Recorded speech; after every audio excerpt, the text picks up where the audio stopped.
within your garage, would that have been what you drove out there that day? God. Let me think here. It would have either been that one or our gray Ford 500. We kind of switch vehicles back and forth. It's kind of because I've oftentimes worked further away from home, and when I was working in Peru, the car's what do I say? It's a 16.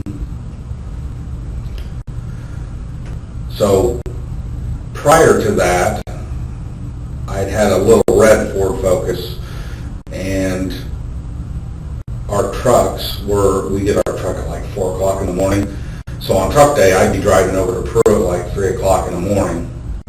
And one day I was driving, and I was tired. I mean, there's often times you'd be tired, but this day I was just so tired, like to the point I almost and should have just pulled over.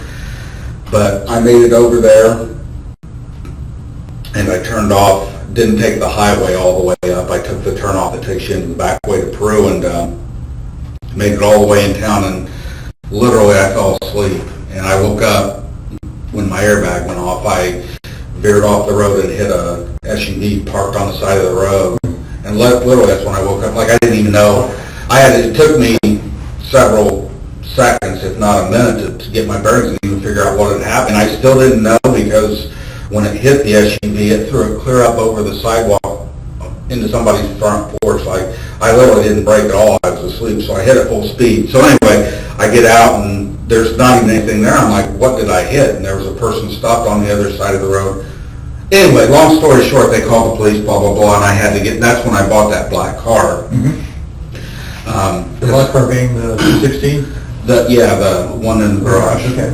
And so I got that car because I have to drive back and forth and want something that gets good gas mileage. So my point is, I was driving the black car, and then when I transferred and came back to Delphi, I didn't need the gas mileage anymore, and it was a nicer car, so I gave it to my wife. And from that time until just earlier this year, I drove the gray car and she drove the black car. Now, if I was going somewhere out of town, a lot of times I would use the black car, depending on how far we're going. The gray car was dependable, but it's just one of those where I guess more recently, I started driving, if I was going to go to Lafayette or something for an appointment or whatever, I'd take the black car just because it's more dependable.